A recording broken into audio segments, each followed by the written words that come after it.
Advanced Principles Podcast, or app, was created to be an outlet for like-minded individuals to share in the broader conversations on leadership, retail market updates, and incredible personal success stories.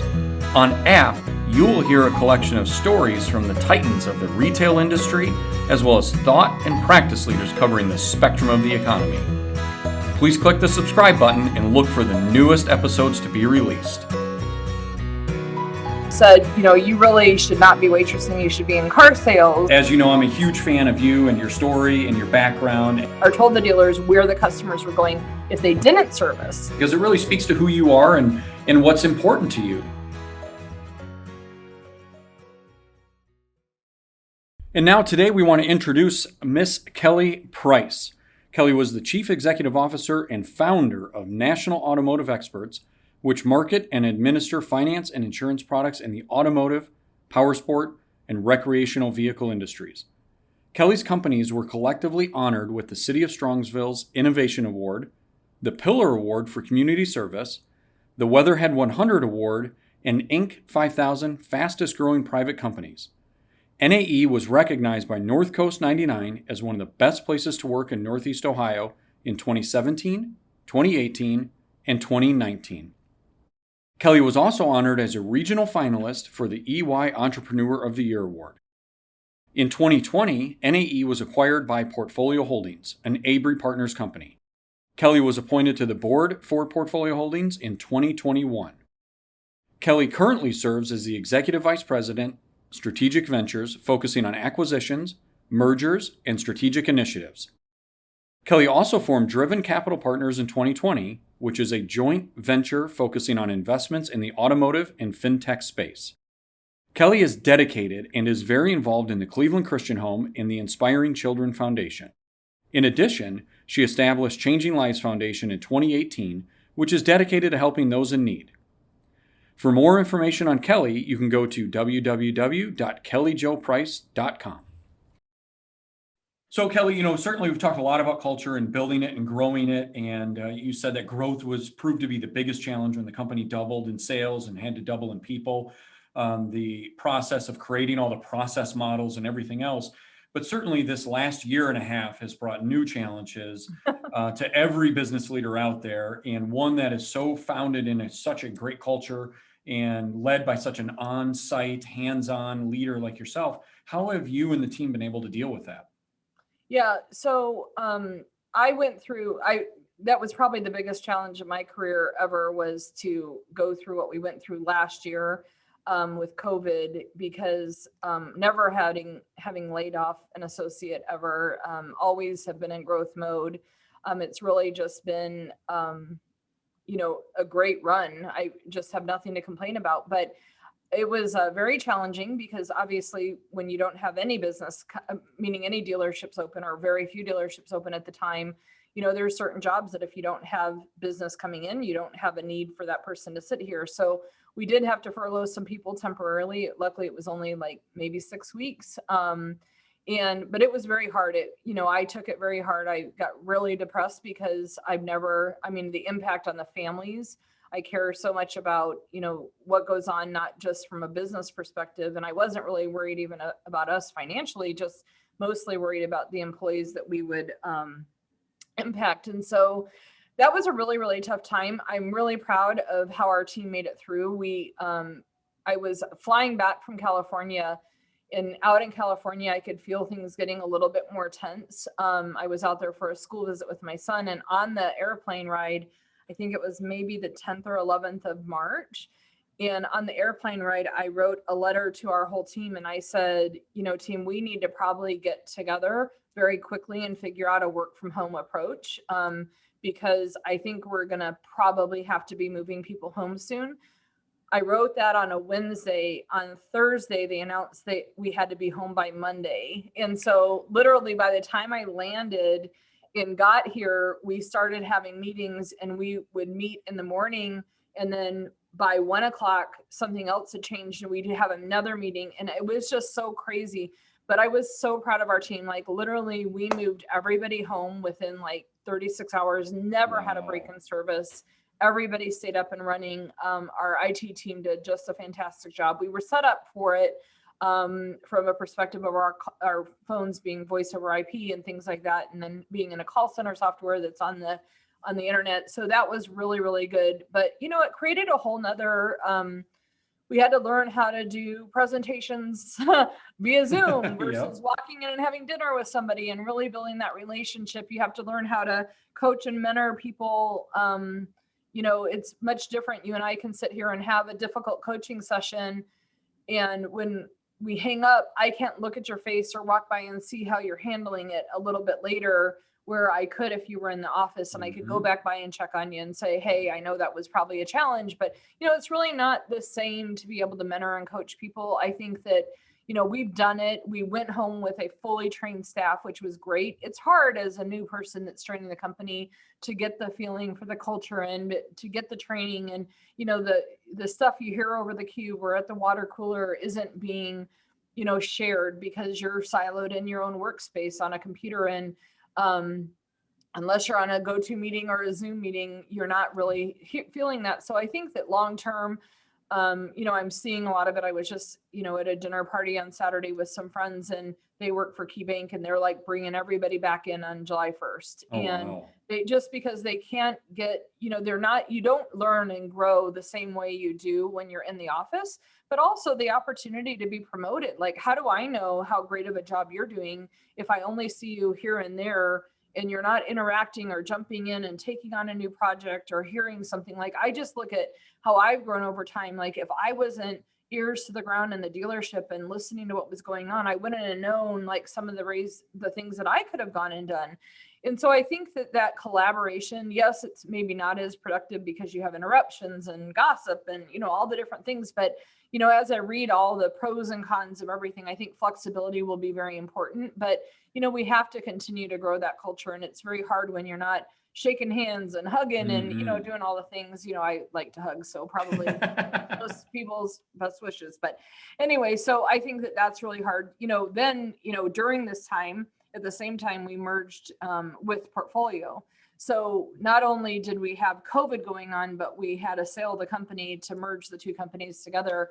And, we were acquired by Portfolio, but truly it's like two companies merging together. We need to keep the culture of both companies running. And so when you have all that going on and all that uncertainty and things like that, and two completely different cultures, coming together, both customer service oriented, which I'm very blessed about, but you still have two different leaders and two different approaches, and bringing all that together. We're taking it slow. We want to make sure that we're doing the best thing, picking from the best of both worlds, but also making sure that if neither of us are really successful in a particular area, how can we do it and make it even more successful? So I'm really proud of both teams and how they've come together the last year. But, so we've had a lot of challenges. Now we're heading to another one. I drove past the local dealership here, and they had 5 cars on the lot. And, I was trading in my son's car. He had ordered a car 4 or 5 months ago, and it came in. And so they went to sell, to trade the car in. And I got bids from 4 different dealers ranging from $9,000 to $13,500. A $4,500 swing in what a dealership was willing to pay for a trade. I mean, you've never seen anything like that. I mean, in all my life, I've never seen anything like that. And so we're heading into different directions. I mean, that's going to lead to other trauma down the road. We're overselling these cars. Either we're financing too much, they're not worth this. When we get back to reality, the gap in, gap losses are going to be crazy. So you have to really watch everything that's going on. But this market is, insane. It's been great. We are blowing our forecasts away for the first half of the year, but we're going to probably eat it all back up at the end of the year when when we don't have any cars to sell. Yeah, well, let's hope that somebody finds some chips somewhere. I'm thinking of trying to establish a way to manufacture in my garage just to keep the pipeline moving along here. It's just absurd that those little semiconductors are causing this much havoc on our industry. Yeah, if it wasn't for all the gamers that took up all the chips the last year. But exactly. Because the new Bronco, I was talking to some Ford executives, and they've been building these new Broncos, and they have thousands of them sitting there just waiting for the chips. They can't deliver them, and they're built ready. It's crazy. Yeah, and then you wonder what Lot Rod is going to do while they're sitting there waiting for the chips, and it's going to be a story that certainly unfolds throughout the year. We'll see how the dealers can do it. But you I and I think it's both going to be know. probably a 3-year story by the time we feel the impact of over financing, over, just the values. I mean, the housing market's going to do the same thing. Yep. Yep. No question. No question. So, obviously we had COVID. So that was kind of the first big event there that you had to come to grips with and deal with. And then, oh, by the way, within a matter of a week or a couple of weeks, you announced to the world a merger with Portfolio, one of the largest administration companies out there, combining two premier administrators. And it was really the first time that two really large, prominent administrators came together. And then managing through all that, and both companies with very established cultures, sales processes, agent bases, dealer bases. And then, oh, by the way, now we get into the inventory craziness that's going on there. So no calm waters for you. You just kind of like the chaos and continue to charge ahead. So that's Apparently, great. yes. Yeah, exactly. Thank goodness I have God helping me because Right. this, Well, just remember, he doesn't put any burdens on someone unless they can handle it. So that's right. I know you live by that. Amen to that. Right. So talk a little bit about your journey, and certainly you said you see failures as an opportunity to learn. We've all had numerous failures or opportunities to learn throughout our careers. What are one or two that really stick out to you that was really difficult to go through and endure, but proved later on to be a tremendous life lesson? I think probably COVID was the biggest for me. Just because for the first time, I mean, I was challenged in ways that I have never had to been challenged. I mean, not only were we going through the merger and I mean, we hadn't closed, we had announced our sale, but we have bankers freaking out, like just because COVID hit and, banks don't want to close on the deal. And, it's like everything is going chaotic. You have associates that you're cutting pay or sending them home and never having done any of that before. That probably was for me the hardest thing I've ever been through. And I will say, thank God for my faith in God, because without that daily routine of getting up every morning and doing my prayers, I did stop exercising. And the COVID, they call it the COVID 15. I called it the COVID 30, like in 2 months, like, because I think the only thing that I did was, eat and like try to embed myself in like trying to figure out what was going on. But the one thing that was probably the best thing that came out of it is we had a bunch of administrators. I was contacted by Tony Wanderen with NAC about doing a relief fund for all the F&I managers that were out of work because you're not selling cars, you don't have anything, so forth. And, employment, people weren't employed, so they couldn't buy cars. I mean, it was kind of crazy. And so we had, he contacted me and said, if we could do this. And I said, well, I could actually run it right through Changing Lives Foundation. So we opened Changing Lives Foundation a couple of years ago to help people in need that might be struggling. A mom with breast cancer that is like a single mom that has no way. I mean, just like all kinds of different things, like helping people today, not like the research type of things with cancer and things, but, helping people. And so the F&I Providers Relief Fund, we were able to develop a special board underneath Changing Lives. And we raised over $500,000 from a lot of different administrators and people that support the business. And so I dove into that. Like I spent hours and hours and hours at night going through and helping to get all these applications processed. And luckily it actually allowed me to keep a couple people on our team employed because they could do that work because they had nothing else to do. So administrative assistants that sit here don't have anything to do if we don't have a company, nobody in the building. And so they were able to actually, really dive in, and we were able to kind of run the F&I Provider Relief Fund through Changing Lives, and everybody kind of dove in and helped with that. And it was great because it gave us a sense of purpose. But I mean, it was just like such a crazy couple of months between, like I said, the bankers, then you've got people laid off and pay cuts and managing your business and watching trends. I mean, I watched trends like on an hourly basis of things being sold to know what was coming in the future because, we had call volume I had to anticipate and things, as things in we needed to be able to bring people back at the right time. And I'm just really proud, like I said, of our team and how hard they worked to be able to make it happen, and the sacrifices. I mean, I had some of our managers with a 40 and 50% pay cut, for 5 or 6 weeks. David and I went without any pay for probably 4 months, just to make sure that we had the money in the building to be able to support what was going on. And luckily, we've always saved a lot of money. We never really had any debt. So we were in a really good position, but, not everybody could be said the same. Mm-hmm. And one of the things that I've always said is, like, during a downturn, the last people you should be laying off are your claims people, because you sold all these contracts, you have to live up to it. And even I was just talking with some other people in the industry, and the first people they laid off were claims, because they're so expensive.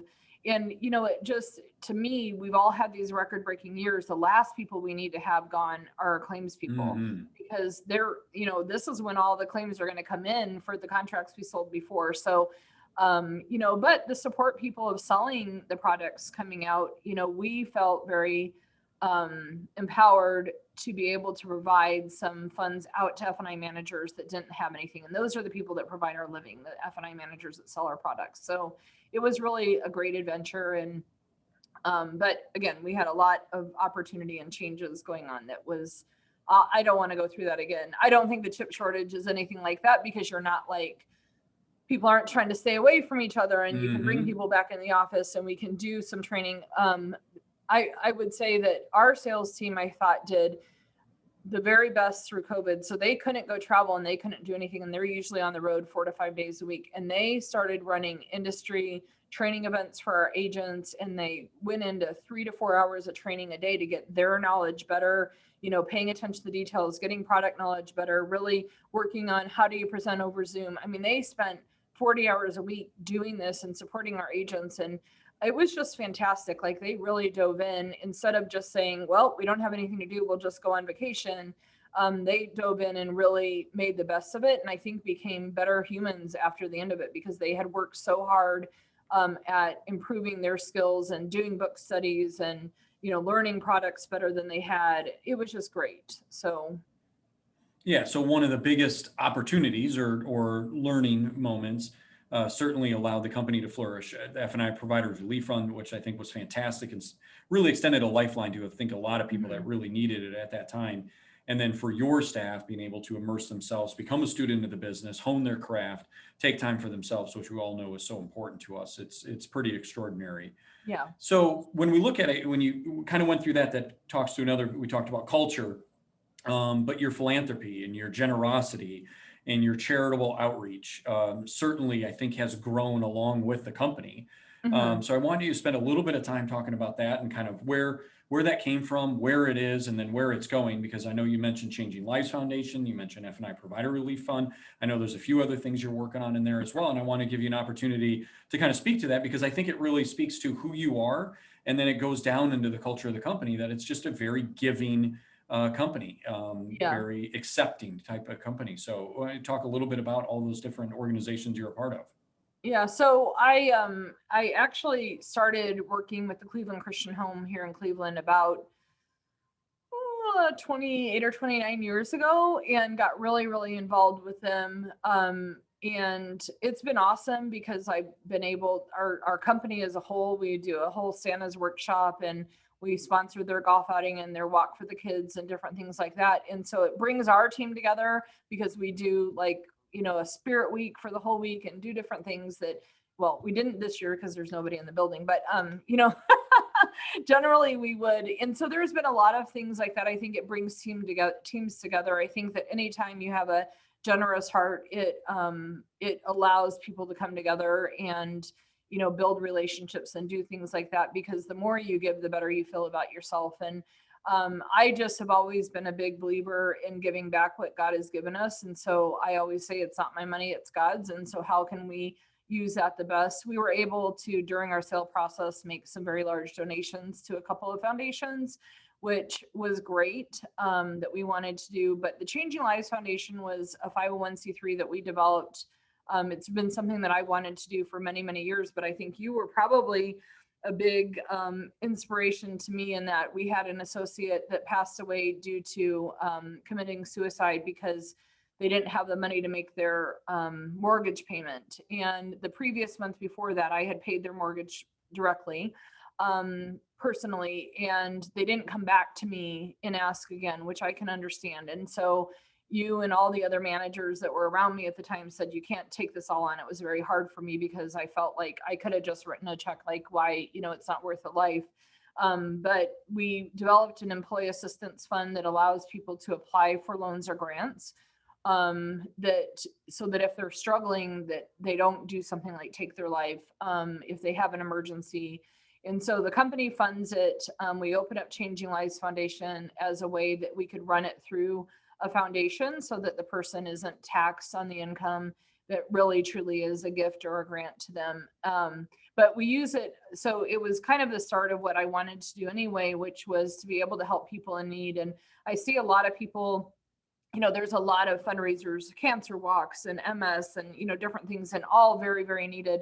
But there's a lot of people just struggling day to day, that just can't make it work. And, so we pay the rent payment for a gentleman that has MS, no family, that lives on his own, can't live in a lot of the government assisted housing because of his needs, and so we pay for that. So like, there's a lot of different things that we've been able to help. We just helped a person that has really, really, really bad stomach issues. And the only option for them to get some more treatment is through a place that doesn't take insurance, and, doesn't have the money, college student, no way to pay for it. Mom is out of work due to COVID. So we were able to grant the money to be able to help them. So Changing Lives Foundation, we're not real good at raising money other than just a lot of our clients that know about us. We're working on trying to get there. But, right now, most charities are struggling because a lot of people aren't making donations to charities at this point. So we've been able to give out quite a bit of money in the last year. You guys have been a great support. Thank you very much for that. But so Changing Lives is something that I'm really super passionate about. That's great. That's fantastic. So I do remember that event that kind of was the catalyst to all of that coming together. And I've been around a lot of very influential leaders throughout my career. I've been very fortunate to be able to kind of soak up a lot of their knowledge. But it was really, and somebody who always aspired to grow in leadership skill, it was really the first time that I saw in person and witnessed the full burden of leadership. And I remember that night very distinctly. I remember I sent you a note that, when you were starting this company and getting along this journey, that's not what you had envisioned. And I thought that you handled the whole thing with such amazing grace, knowing that we had client events that week, we were out entertaining, we were doing everything else. And you, of course, handled it the way that you always do with everything. But it really, for me personally, that is an impactful moment. I will never forget it for the rest of my life. Not only how much the burden of leadership can bear on somebody, that's very unexpected, but also how to handle it, how to step up to the challenge, how to be that beacon of light for everyone that's around you. And I think that speaks to the 170 plus associates that have drunk the Kelly Kool-Aid and have subscribed for the long term. So that's very cool. So Changing Lives Foundation. So I know you said you're not great at raising money. So how can people learn more about it and get involved? Yeah, you can go to changinglivesfound.org. And right now I'm actually working on possibly hiring somebody to do some promotions and active fundraisers and so forth. Haven't gotten there yet. Had a little bit going on this year so far, but that was one of my main goals for 2021, is to be able to do that. But obviously if there's somebody in need that, we haven't been able to just do it for like general COVID out of work because we would have never had enough money. So we do try to keep it to where it's kind of more, I don't want to say a catastrophic event, but something that is truly out of your control, that, you're in a situation, whether you've had a sudden death in the family or, a health issue or, something that just isn't, we had a person that lost their eye due to cancer and they needed that vision to do their current job, but they needed to go back and get trained for some additional schooling, but had no way to do that. And so we helped to pay for some schooling. So things like that, really, so if you know somebody like that, certainly refer them to Changing Lives Foundation. But it's changinglivesfound.org. Changing Lives Foundation was already taken. But so in that, or you can, look it up on Facebook or something, but that is really important to be able to help those in need. I love being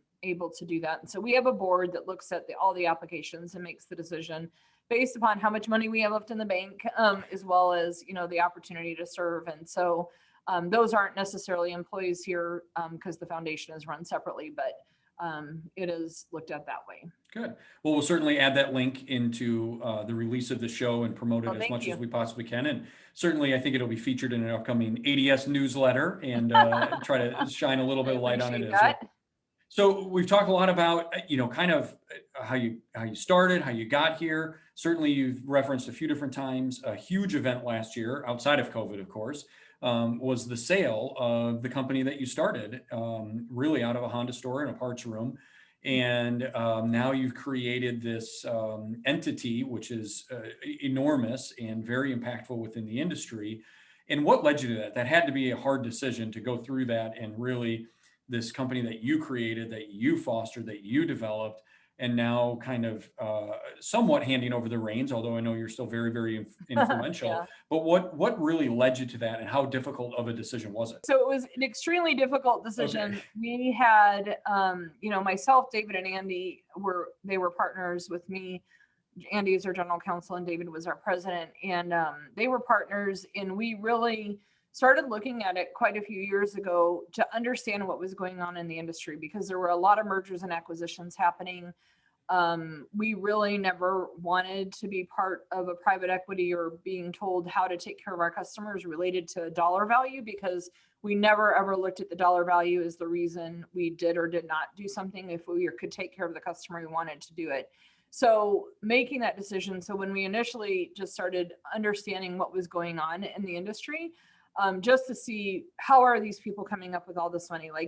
I just know, running the business, there is not millions of dollars to go out and loan to dealers and, things like that. And so where are they coming up with all this money? And I did not understand the private equity industry at all. And so getting to know and understanding where all this money was coming from made us realize that, we were one of the last privately held administrators of any size that hadn't been sold.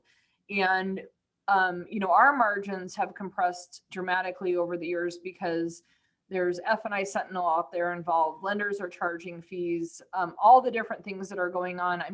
We spent $135,000 on Nissan filings in November just to get our contracts filed. So did Portfolio. So that's $260,000 that we put out just to have a contract that somebody can actually go sell. And we haven't sold anything yet. That's just to be able to get, somebody to sell. And so when you look at fees like that we're not, when I started this company, we didn't have fees like that. There weren't, fees that were going on. And, and you get a lot of different compression of different things. And then, our industry is definitely more transparent. So, the compression of admin fees and so forth, as everybody starts to figure out how to make it work. And so knowing that we probably weren't going to be able to fight against the big PE firms, we wanted to make sure that we were in a position to survive in the best way possible for our agents and our dealers. And getting buying power is one of those. And having the largest independently held administrator, meaning Portfolio, and us come together provides us a lot more buying power, so that as our margins get compressed, we don't raise our rates to our agents or our dealers, that we can keep those same rates in place and be able to offer the same great service that we've had in the past. And so it was a lot to look at. The industry, the legislation, the rules, all the things that you have to do are so different than they were before. We were looking at having to bring on another attorney. They were looking at bringing on another attorney. So we were going to have 4 between the two of us. Now we can have 2 because we can have some people helping. And, there's just a lot of things like that. Every contract that is processed through F&I Express or a menu we pay for, we didn't have to do that in the past. It was just part of the service that the menu provided. And now we have to pay a fee. And so every single thing that happens is just more and more expensive. So we wanted to make sure that, number one, we were with a company that emulated our level of culture. And we did a lot of interviewing and spent a lot of time with them prior to actually making the decision. And we feel very, very good about that opportunity.